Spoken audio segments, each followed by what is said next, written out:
All right. Hey, everybody. It's been a couple weeks since I have been here in person with you, so that I could interact with you. If you watch the recordings, then you know the last couple of weeks, what I've been talking about is how to know the difference between what we call the ego and then what I decided to call clarity. Clarity. I chose not to call it inner wisdom. I may have slipped and called it inner wisdom a couple of times. I don't know, but purposefully, I wanted to call it clarity. And the reason I wanted to call it clarity is it's a very subtle little difference, maybe. But, when I first started listening to what I called Holy Spirit and that I now call inner wisdom in order to be less Christian in the language, when I first started listening to it, I felt like Regina, was listening to another. And first of all, not everybody has that experience ever. So some people just never have that experience. And secondly, even if you do have that experience, at some point you have to let it go. Because this feeling that I'm whoever, right? I'm this person and I'm listening to this wise thing beyond me, keeps the sense of duality alive, keeps the sense of separation alive. In fact, when I was scribing in TI one day, I was vacuuming the guest room. And as I was vacuuming the guest room, I heard the inner voice that I listened to as I wrote in TI. I heard it come into my mind and it said, someday you'll have to let go of me. And then it was at the end of the scribing of the teachings of Inner Ramana, where I was taught about the resistor, the doubter, and abiding, and maybe we'll get back to that. But I was told to move into the abiding, which is the being. I was told that I had listened to inner wisdom enough to know that it was always accessible. So I didn't have to listen to it as if I was listening to an other anymore. I just needed to be it. And at that point, the experience of hearing an inner voice, the experience of listening to inner wisdom went away, but clarity did not. See, once upon a time, the clarity appeared to come while I was listening to what appeared to be something else, right?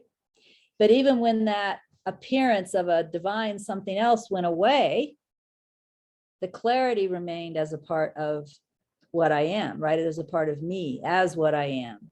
So when I was sharing over the last couple of weeks, at least the goal was to use the word clarity, that, what we need to do, and this is my opinion, you might find spiritual teachers out there who don't agree with me, and I'm fine with that. But what I'm sharing with you is what I really, truly want to pass on, because I think it's critically important, at least it was in my experience. What I was trying to share in the last couple of weeks was the difference between the ego, which is the sense of me as a person, what that sounds like, what that looks like, and clarity, which is what I really am and what that feels like, so that you can begin to discern. Because based on my experience and my experience only, I know that there are spiritual teachers who will disagree with me. You can't know yourself if you keep thinking yourself the ego. I feel pretty strongly about that. If I still think I'm the one who's annoyed by hot weather, then I still think I'm the body, the person, the mind, right? How can I be what I truly am if I think I'm annoyed by hot weather? I can't be both. So for me, what's always been very important was, first of all, to learn the difference between the ego and clarity, and then to take the next step. And when the ego shows up in this mind, to disregard it, not fight against it, not say, oh my God, I'm the worst person in the world because this thought showed up, right? None of that. Just disregard it, because that's not me. You see, it's a thought that showed up in the mind, yes, but it's not me. And to only act act and behave and speak my true self, right? And so that's what discernment is for me. Discernment is being what I know myself to be and not being what once a time I thought I was, but now I know I'm not. It's interesting because a lot of non-dual teachings, which I'm very fond of, they teach a lot about looking to see what you are, noticing the constant self, noticing the changeless self, practicing self-inquiry, abiding as the I am, but they don't teach time teaching you what you're not. And so what happens is, and I'm sure some of you have seen this, is there becomes this stage that a lot of spiritual aspirants go through where they're becoming aware of awareness. They're aware of awareness is constant, because if you look at it enough, you can't miss that fact, right? But at the same time, as soon as that thought comes in, you're an asshole. So you're an asshole, right? I mean, it's like they haven't stopped being what they aren't, because no one has helped them how to see what they aren't. So an important part of my teaching, because it was an important part of my path, isn't only realizing what you are, but it's also realizing what you aren't, and then making a decision to only act from, live from what you are. Now, that doesn't stop the ego thoughts from coming into the mind. It just means you see them and you choose not to be that way, choose not to do that, choose not to say that, because why would you act like something that isn't you? Does that make sense? Yeah.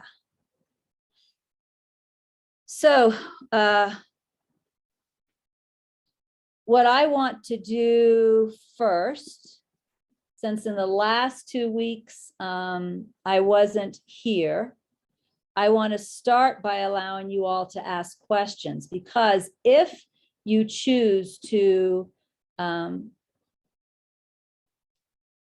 start practicing discernment, start disregarding ego, start living from your true self, then you need clarity. This is the first piece of clarity I was ever taught. You need clarity on the difference between what you are and what you aren't. You need to know that when that thought comes in, oh my God, I can't stand this weather, that's what you aren't. Because the constant nature that you are doesn't have a judgment against the heat or the cold or hunger or anything else, right? And you actually can live from your true self. You know why? Because that's what you are. You know, but you have to want to. And then you have to make the decision, and you have to practice. And just like when you were learning to walk, you'll fall down many times. And then just like you did finally learn to walk, you will finally learn to live from the true self. So again, what I want to do tonight is, since your clarity is required for you to start practicing discernment, I want to help you get to that clarity by answering any questions, any points of confusion, anything at all that would be helpful. So I do have something else I can go to if there aren't questions, or if the questions don't last the full hour, but I would like to start by opening it up to questions.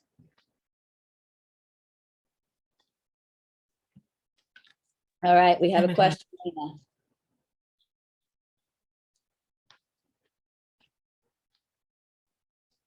And Lena, I think if you're there you go. Yes, yeah, I see. Thank you. Hello, everyone. Hello, Regina. Hi. Very nice to see you with us. I'm studying also your previous clarifying teaching because I joined maybe 2-3 months ago.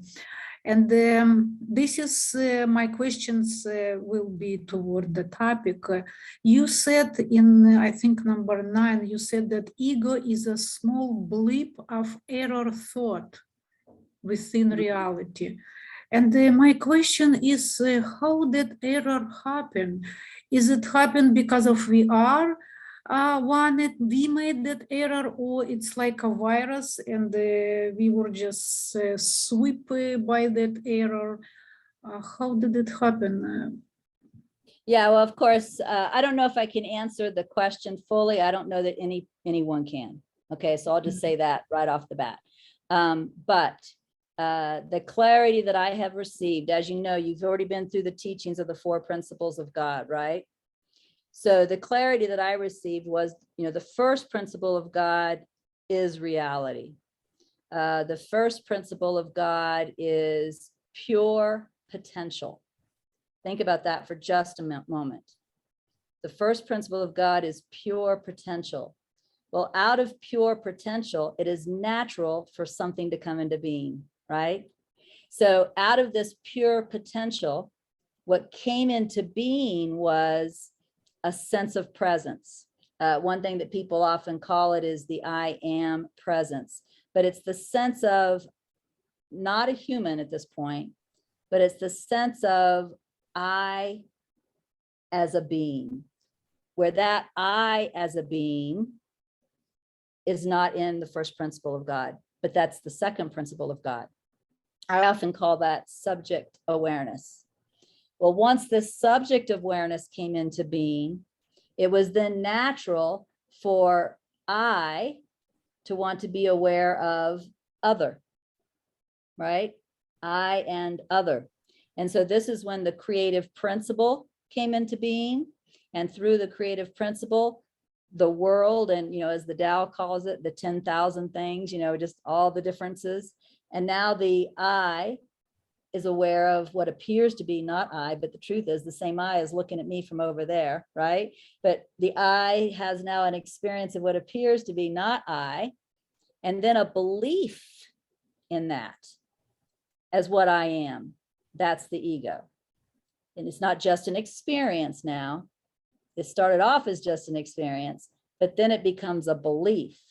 This is a Regina, that's a George, and we are not the same thing. And that's the ego. I have also, just in my own experience, my own meditation and my own contemplation, looked at, because in a way, what I just told you was a story. In fact, anytime anybody tells you anything about how we got from the absolute to here, it's a story. It's always a story. So in a way, although the stories can be somewhat helpful because they're stories, they're also somewhat meaningless. So what becomes more meaningful isn't how did we get here? What's more meaningful is how do we stay here? Because that's happening right now, right? So what I have noticed in my own meditation and in my own contemplation is that attention seems to be made up of awareness, but in a way different from awareness, because attention moves and awareness doesn't. And you can actually watch this happen. We've played with this in the clarifying the teachings before, and I'm sure I'll do more awakening games on it too. But you can notice, for example, like again, if you send your attention to your foot, you'll start noticing the tingling in your foot, but there's an awareness that sees the attention move. The awareness that sees the attention move doesn't move. The attention moves from foot to head to the noise outside, right? But yet, when the attention goes to the foot and becomes aware of the tingling, that's awareness. So attention seems to be made out of awareness, and yet somehow it moves where awareness doesn't. So this is one thing I noticed. The other thing I noticed is that thoughts come into the mind from nowhere, right? They just out of nowhere, boom, they're here. Now, what I noticed is that when a thought comes in and attention goes to that creates a reaction that is ego. Mhm. So you see, that's what we're doing. If the thoughts came and went and came and went and attention never went there, there would be no feeling of I as a person, no feeling of I can't stand this warm weather. I keep using that example because we're in an unair conditioned place. So it's an easy example to use, although it is cooling off right now. But you know, the reason I think I can't stand this weather is because a thought came in, attention went to that thought, and now there's an I who can't stand this weather. So the way ego gets created over and over and over and over again, moment after moment after moment after moment after moment, is attention to thought. So that means that if we really want to let go of ego, see that we aren't ego, one of the things we need to learn is to quit placing that believing tension on all of these thoughts, even if the thoughts show up. And this is called, you know, letting go of thoughts, right? If attention goes to a thought, then you have to have some kind of a practice to let it go. But if you learn not to put attention on thought, these thoughts just go by on their own. They come from nowhere, they go back into nowhere, and they have no meaning at all. So again, the short answer, even though that was very long, the short answer to your question is ego, the appearance of ego, is just a reaction that occurs when attention lands on a thought in a believing way. Yes. And then, yeah, thank you very much. And then I can postpone the next question because it would be again toward what practically impossible to answer. Does it mean that a group of people who were caught so much in ego appears here, but the rest who are very wise and smart, they'll still have joy being in consciousness? Can it be this way? Because we are kind of, I understood, we are kind of error. Because I didn't understand the last thing you said. Say that again. How I understood, we represent the error. We are all here, humanity, we are error. Oh, no wonder I didn't understand that. Okay, well, I don't know if this is true or not, so let me say that, but let me tell you what I see. I don't see humanity as the error. I see humanity as the evolution of consciousness to an intelligence that has the ability now to realize the error and correct it. I see us as the correction. That's a big, big difference, right? Yeah, big difference, total big difference. And I like it more. Yeah, and it may take time because not all of humanity has caught on to the fact that they're the correction. But you know, like my dog had a very tough 2 years. I adopted her at 2 years old, and she had a really rough 2 years. And she still has some very, well, I'll just call it negative conditioning. For example, she's afraid to eat around people because she's afraid that you're going to sneak up on her and beat her while she's eating. She can't look at that, you see, because she's just a dog. All I can do is gradually try and get closer to her while she eats, try and teach her nobody's going to hurt her. But she can't look at her thoughts and say, is it reasonable? You know, I've been with Regina for 2 years now. Is it reasonable for me to think Regina's going to beat me while I'm eating, right? She can't do that, but a human can. See, a human can question their thoughts. So that's why I think humans evolved to be the correction. We have a capability that the other beings on this planet do not have. Yeah, I've heard that. Go ahead. Sorry, I've heard that many spiritual teachers are saying that because we torture animals, this is the cause for wars. Can it be that, I mean, when we raise them unhuman way in farms and then slaughter them, Can it be that the animals also, because everything has consciousness and their terror is going back to consciousness and they're coming back to us, and we are sharing all that horror which they had. And then we are correcting it. Yeah, I think it's possible, and I have to use these words again. I think it's possible that as humans do learn that they are the correction, and as humans learn to be the correction that they are, that the consciousness of the entire planet, including animals, will raise, because it's all one consciousness. But I don't know that for a fact. And in fact, my process is not to think about things like that. You know, like that, then the mind goes into story, the mind goes into imagination. I might meet somebody who believes differently than I do, and it might go into debate. So I try to stick with what I know, which has to do with my own personal practice and what's going on right here, and then just let the rest of it take care of itself. Yeah. Perfect. Then the last question, exactly toward our practice. But right now you made an example with hot weather. What exactly we need to do? Because I listen to you, I listen the other, and all teachers are saying this we don't need to do, this we don't need to do. Let's discuss your example with the weather. Because I obviously will feel hot. How should I react? What should I do? Yeah, well, that's a good question. The process that I went through, because I'm not bothered by hot weather or cold weather. You know, I mean, if it's cold, I bundle up. If it's hot, I, in this case, turn on a fan because there's no air conditioner. If I had an air conditioner, I'd turn it on, you know, but I don't have one. So I still do what's normal and practical. But what used to happen if it was hot or if it was cold beyond a certain temperature, right, where there was a thought that came into the mind that I didn't even see, that went something like this: I'm in hell. And see, and that's what's happening to people. And then they're just believing it and they're complaining.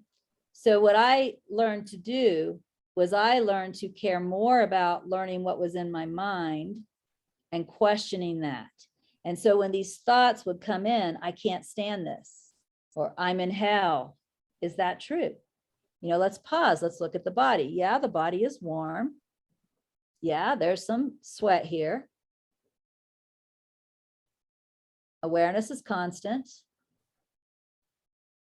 You know, I'm not in the desert without water dying. You know, I mean, I paused, I looked, I questioned.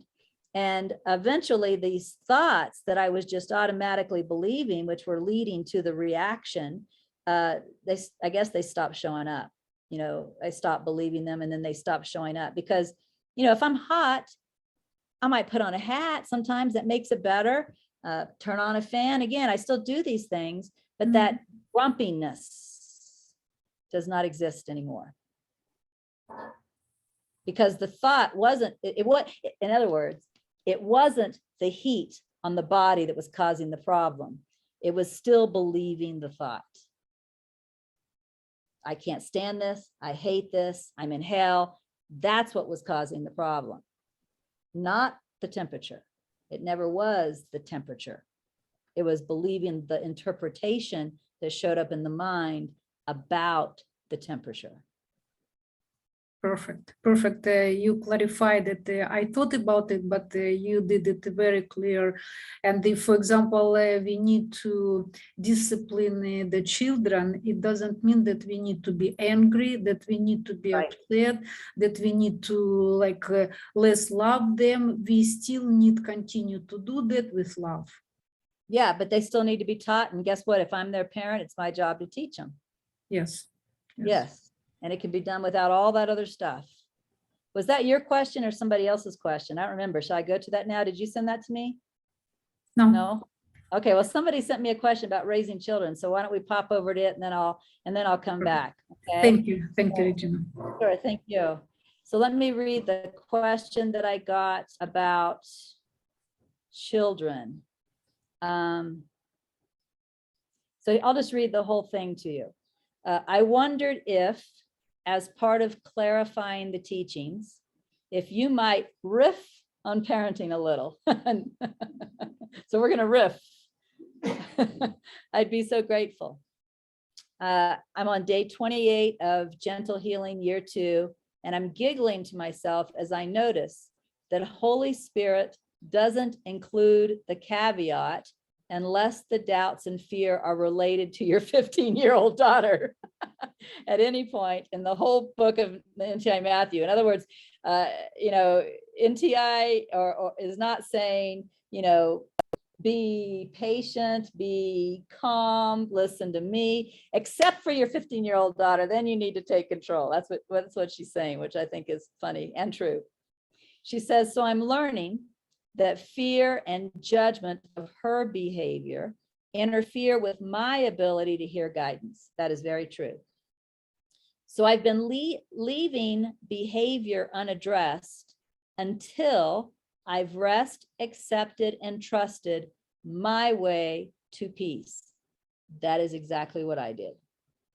At that point, I'm over it, and it doesn't seem right to go back and address whatever happened. In most cases, I felt the same way.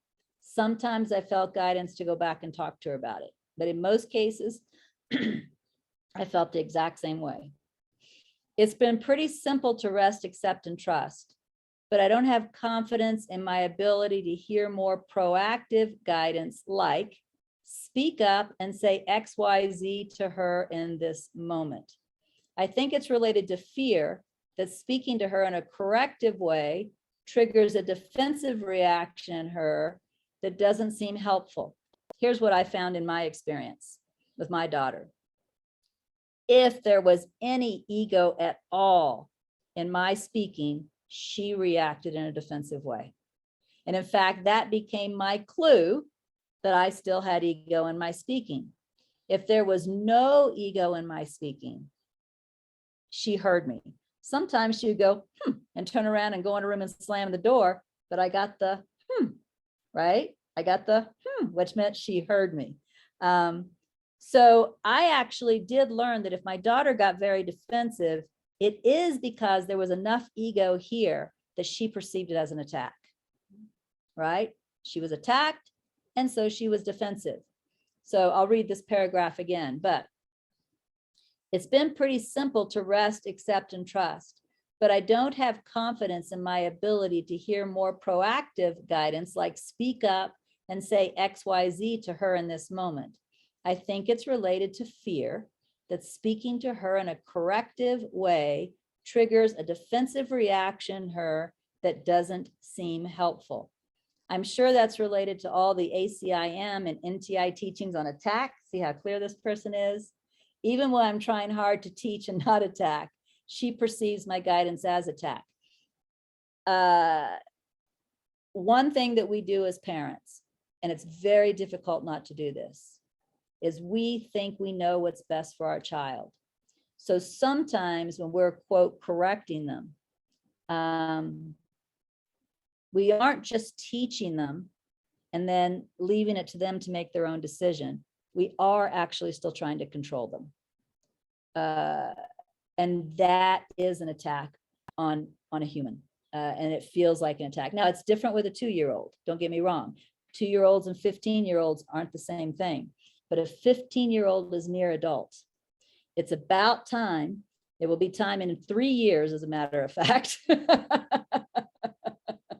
to let her go her own way and make her own mistakes. And what's happening at age 15 is she is being weaned, right? She is being weaned from mama. She's learning to make her own decisions. So whenever we are talking to our children, we want to remember, ultimately, the decision is theirs.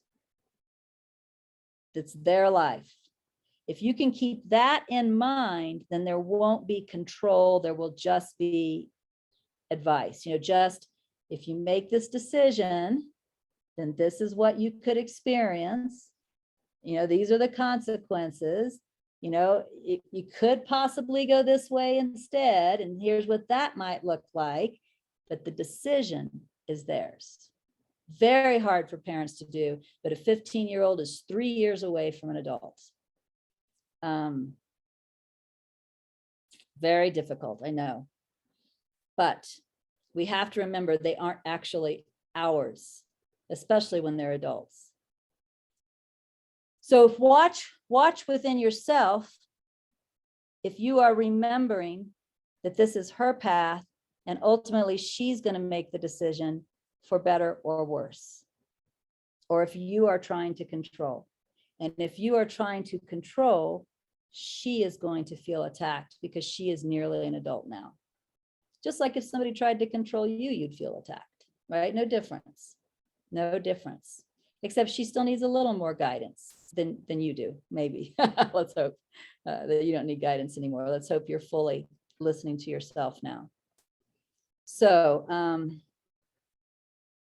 I feel like Holy Spirit is reassuring me that the more skilled I get at rest, accept, and trust, the shorter the perceived lag will be between her behavior and my peace with her behavior. Then in that peace, I'll hear guidance that would be relevant in the moment. I think I'm hearing to just rest peacefully and practice listening to guidance and less triggering areas of my life, knowing my daughter is okay because all is okay. And yeah, listening to guidance and less triggering areas of your life is perfect. Another thing that's also very helpful, and of course, I don't know for sure what you're doing, but I know what most people do. One thing that's really helpful when you're talking to your child is your, teenage child. Again, we're not talking about a 2-year-old, is to ask questions. Often we tell before we ask. We tell before we're understanding their perspective. It can be very helpful to take the time to see how they are seeing first. Then empathy can open up. Again, I don't know what your child is doing, but for example, when I was a teenager, I had sex with more boys than maybe I should have. But if somebody had stopped and asked me why and really listened to me, what I would have discovered and what they would have discovered with enough questions was that I felt like the most unworthy person on the planet. And I was hoping to find somebody that loved me enough to tell me that wasn't true. I didn't discover that perspective till I was much older, and certainly nobody else ever discovered that perspective because nobody ever sat down and tried to help me understand myself. So asking questions before rushing to judgment can be very, very healing. I might have just answered my own question, but if you have any insight or practical guidance to share, I am listening. I remember Byron Katie waited on the couch for her daughter to get home every night, knowing she was driving drunk, until finally one night the daughter collapsed tearfully into her arms and asked for help. That was some pretty bold parenting. And in line with what these scriptures teach, I feel grateful I'm just dealing with some self-centered entitlement. Oh, good. A messy bedroom. Oh, good. And quiet moodiness. Oh, good. Those are all, you know what those are? Those are normal 15-year-old behaviors. Sounds like your daughter's fine. In fact, another thing that I was taught by within with my daughter when she was 12 and she did certain things to say, that's what 12-year-olds do.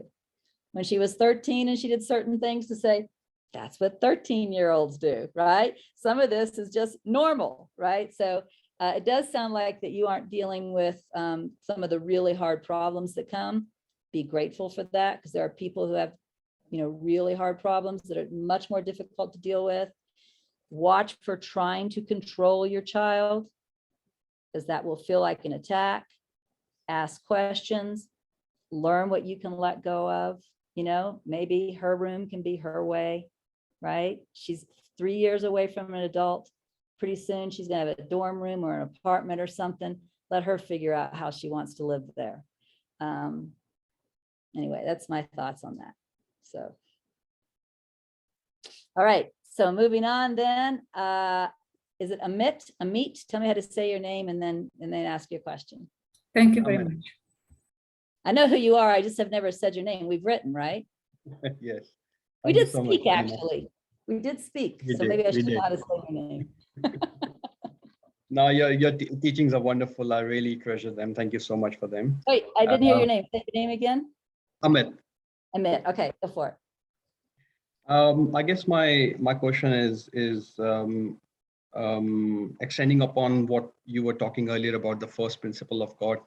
The voices and the guidance that we get, there is clarity that, all the rah is ego. Then there is this non-judgmental, loving, inclusive guidance that you get.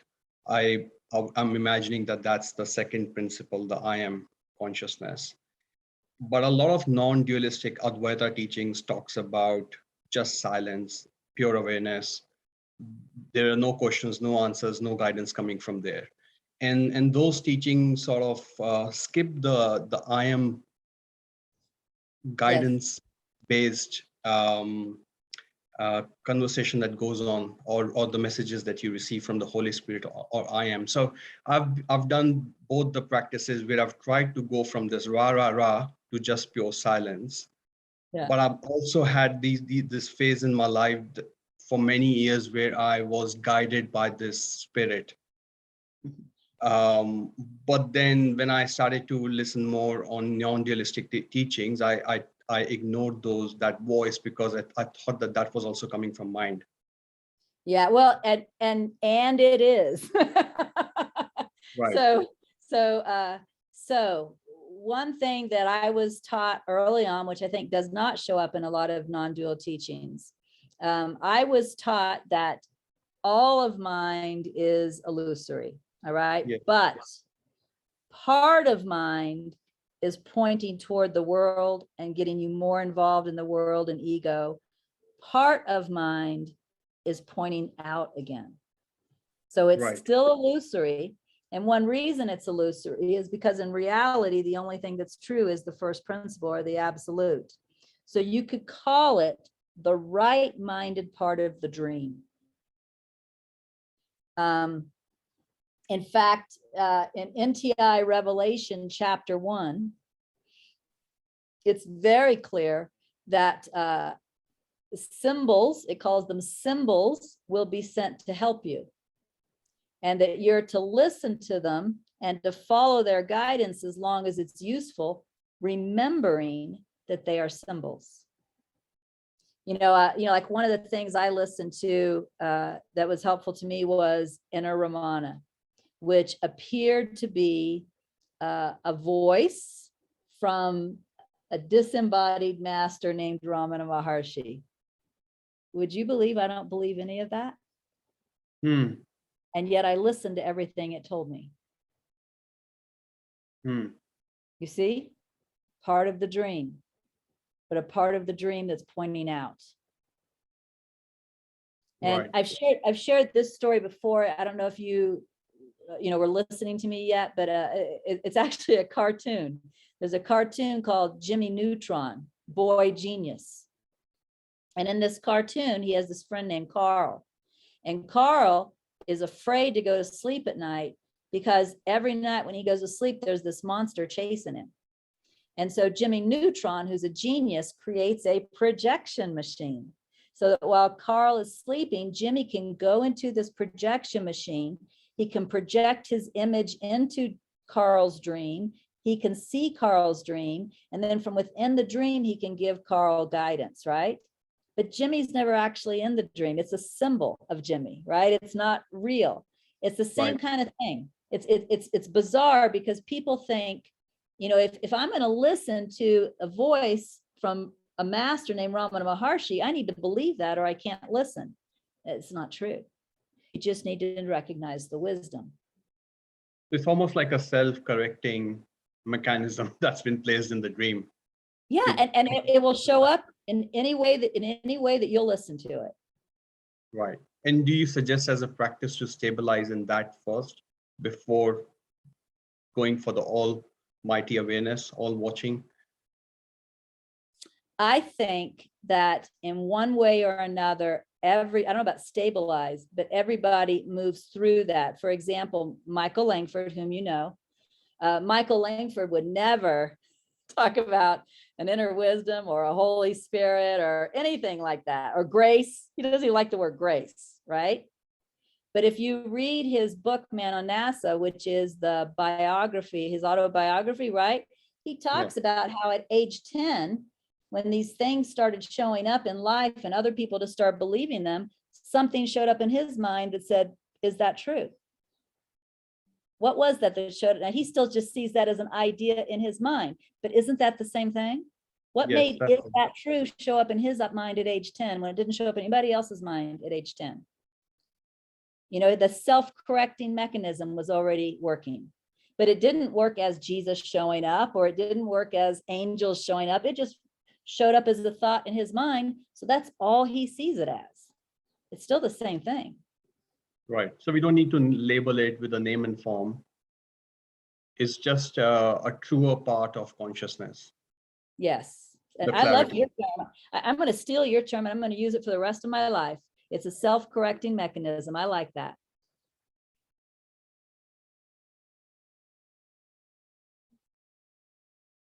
Thank Anything you. else? Thank That you. helps a lot. Thank you.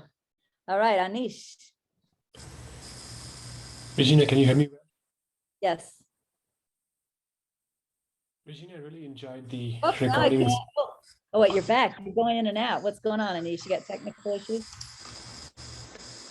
Is this better? How is this? That's good. That's good.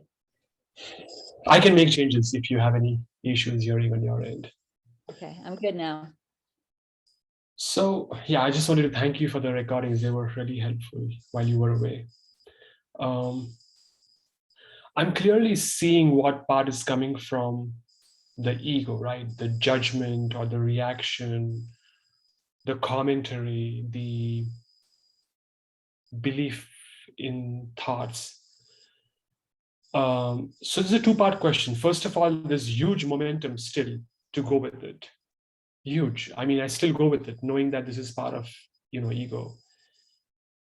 I see it, but there's just too much momentum. Gotta react. And the second bit, Regina, is even when I don't react to it, I know this is coming from ego. I don't know clarity enough to know how I should be acting then. Meaning, as an example, the teachings say that the higher self is unconditionally loving or non-judgmental or eternally peaceful. But that's not my experience, because I haven't really experienced, I don't have, it's not my own experience that this is the case. So I feel like I'm in a bit of, okay, I won't act on this because I know this is ego, but then what's next? I fall in like a no man's land here. Yeah, I understand. I can only tell you what I did, you understand? So take my answer with a grain of salt. I spent time every day for multiple years inquiring into my thoughts. So it wasn't just, oh, there's a thought, that's ego, I'm going to ignore it.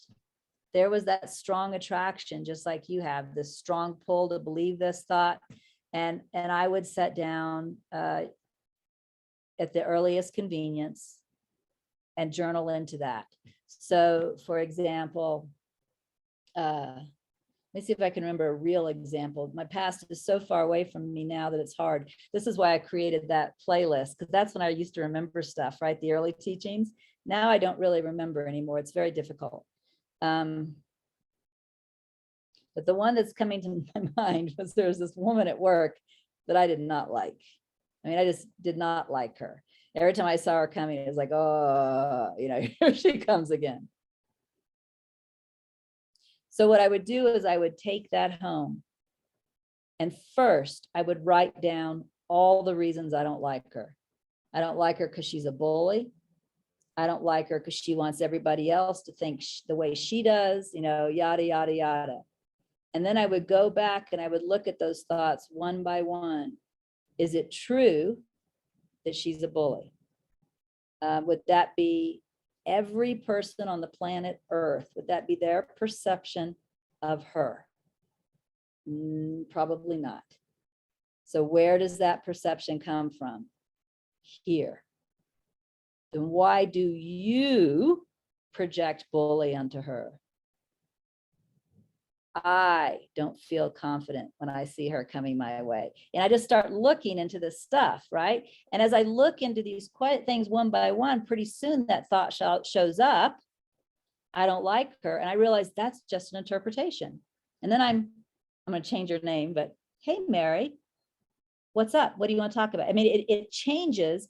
Then when the thought shows up, I don't like her, I'm not believing it anymore because I very carefully inquired into it. So it wasn't just, I'm not going to believe that, right? There was a process I went through. I have an entire chest, you know, a big old chest in my house full of my journals. I wrote pages upon pages upon pages, inquiring into thoughts until I no longer believe them. Does that answer your question? That's helpful, Regina, because I do the first bit, I won't believe this, but I don't really do the homework that comes after, right? Why is it that I don't believe it? The inquiry into it, so that the next time it comes up, it's much more diluted or softer, and I'm able to let go of that sooner. Yeah, I'm not doing that bit. That's very helpful. Yeah, and one thing that I think is very important about inquiry is it has to be honest. You know, like it can't be trying to be a spiritual person, if you know what I mean. It has to be honest. So like when I'm inquiring into this, not liking this person, I'm inquiring into this thought, she's a bully. Is that true? Well, it's true that it's my perception, but is it true that everyone would see her that way? No, that's probably not true. So whose perception is it? You see how honest that is? But I'm not denying. I'm like, no, I don't actually think she's a bully. You know, I mean, I'm being as honest as I can and looking as carefully as I can until I am able to see through my own self-honesty that my thought about her as a bully had nothing to do with her. It's everything about my own insecurities, my own projections, and that what I really want to do is work on that and stop believing the silly thought that I don't like her. Because that's just distracted from working on my own stuff. Yeah. Regina, I see that my ego's grabbed on to me wanting to be a spiritual person as well. I think I've never liked to be a spiritual person. I've told people that forever. Don't be a spiritual person. Just stop it. Yeah. Just, you know, who would you be? You know, I mean, ask these people, they know me. Am I a spiritual person? Ask Jacqueline, come here. You know me. Tell them how friggin' spiritual I am. She's not. Okay, that wasn't a very long story, but I think I've heard Jacqueline tell the longer version of that story. I think it was you, Jacqueline, wasn't that said that when you came to visit me? Oh, that's the story. Yeah, come tell that story. And we have 10, oh yeah, we have plenty of time. Come tell that story. Well, before I came to Pueblo to see Regina, to be with Regina, to meet Regina, I was in spiritual community somewhere else. And that's what we did. We were spiritual people. We acted spiritual. And we always talked about spiritual stuff. And so when I got here, the first day I got here, we went on a hike. And I said something, Regina, whatever it was, some spiritual, Regina, do you think God did this, that, or the other? And she said, I don't know. I'm just trying to hike here. So that's the story. Yeah. Yeah, I'm definitely not a spiritual person. I know it doesn't look that way if you only see me when I'm teaching, but if you come to La Vida and hang out with me, you'll find, I mean, certainly during a retreat, I do my job teaching a retreat, but I'm not a spiritual person. I think that is actually just another ego mask that keeps us all screwed up trying to look a certain way. Yes, I see that a lot actually. And I'm just trying to be very honest about it, that it's trying to create this image, but it's all coming from the ego, right? Again. Yeah. It's good to see that. In one of your past videos, Regina, you talked about when you were talking to an interviewer that awakening to the truth was the only thing you wanted from this life, that is the only thing you really wanted. where does that sincerity come from? And how do you know that it is honest? And how can I tell that that is really what I also want, or I'm just fooling myself, right? Maybe I'll be happy and content and I'll drop off the path and just live the rest of my life doing nothing. Well, the answer to your first question about where does that come from, believe it or not, is I don't know. I don't know where it came from. That's the honest answer. But the rest of it, you can tell if it's real for you by what you're doing with life. You know, like what I do with life is let go of ego, surrender, practice listening, you know, practice being the clarity. I do this no matter what's going on, no matter how small, no matter how big. It's my go-to. So that's how I know it's real for me. It's not something I have to remind myself once of, you know, every now and then because I totally forgot. It's the fiber of my being. And I don't think, I mean, I think I could walk away from what appears to be the spiritual path, and maybe I'm going to, right? I'm retiring in less than 6 months now. Maybe it will look like Regina quit. There's no way that will ever happen. Right? Because that's just how I'm living this life. You know, somebody says something to me and a thought shows up, and that thought is seen as a defense, or that thought is seen as trying to manipulate, or that thought is seen as control. I let it go and I be differently, because that's how I live my life. Does that answer your question? Yeah, it's deep inside you. There's no questioning it, basically. It's just the way it is for you. And it doesn't even matter if anybody else sees it. That's how you know it's not ego too. Everybody else cannot notice the work I'm doing within. But then we also talk about there's no separate self, right? So who chose this? I mean, Regina didn't choose. That's a good question. Let's just put it this way. The decision got made and now it's being lived, and let's forget about who chose it. So what if I want to choose it for myself? I can't, right? Can I? I would say that if it's time, you can't not choose it. That's the way I would put it. Okay. All right. Okay. You're welcome. Okay, Yuan, we still have time for you. Yay. Go ahead. Well, while I listen to your teaching about the ego and clarity, somehow that David Hawkins' conscious map just keeps showing up. So Yeah. the way I see is that maybe it's like a shade of ego. It's really ego it's just lighter, maybe after 200 or 250. It's still ego. Maybe get to that 600 or whatever above, there's no more ego, but it's just almost like the code, what motivate the reaction. So it is really more clarity towards upper. Exactly. Exactly. That's exactly it, Yuan. Okay, thank you. You got That's it. helpful. Thank you. All right, so are you done then? Okay, Jay. Yeah, hi Regina. You just demonstrated several times of self-inquiry, and I did that many times. But just like you explained, I often get stuck with the ultimate. I'm the one who's guilty, and I cannot get past that. Yeah, I know. I've been there. I get that. Boy, that's a tough one too. That's one of the toughest things to transcend. You know it? It's ridiculous. The whole thought that I'm guilty is wrong, but it is very difficult to see that. One of the things that really helped me to see that, believe it or not, one day for a reason I don't recall, I was guided to do an internet search on the feeling of guilt. And I came across an article, I think somewhere in my many recordings, it tells what the article was. I don't remember now, but I came across an article where I think it was two guys were explaining that guilt is not what we think it is, that the feeling that we call guilt, the feeling that we think means we did something really bad, is a natural biological feeling that basically is saying, you made a mistake.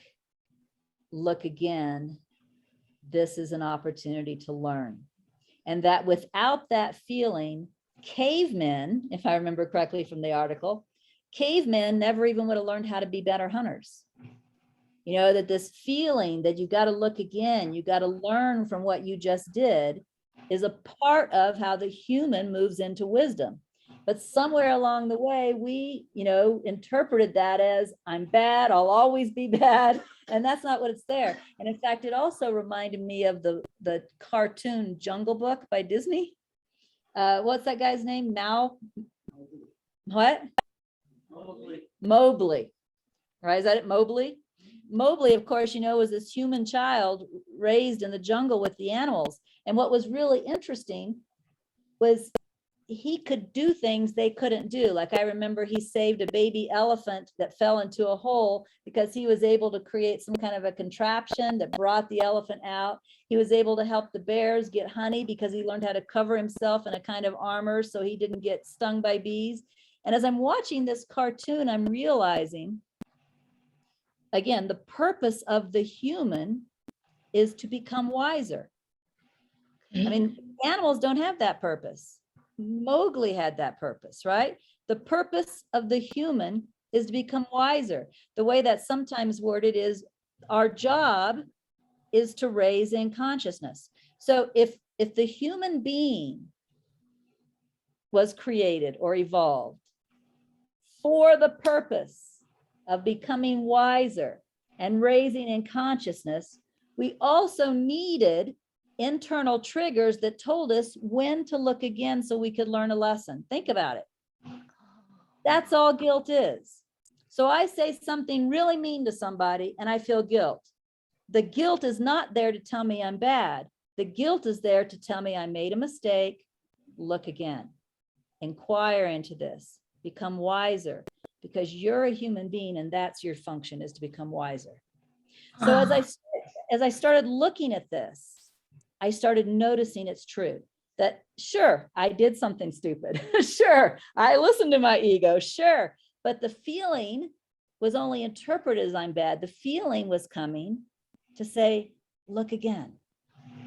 And if I would just do that instead of believing it meant I'm bad, then what's happening is I'm embracing the opportunity to become wiser. I'm embracing the opportunity to raise in consciousness. I'm doing my job as a human. Does that help, Jay? Yes. Okay. But how do I know I'm not doing that as a spiritual resistance? Just okay, I'm believing I have that thoughts. Okay, I'm bad, but okay, I look again. How do I know it's not spiritual resistance? Spiritual resistance doesn't look again. Oh. Okay. Yeah, that's the answer to that. And we're out of time, so I'm going to have to let you go. But next week, thank you. I am willing to continue with the questions. All right. So if you have more questions or questions that come up between now and then, we'll look at them next week. But for now, my program is over. Thank you. Hi, everyone. I love you and bye.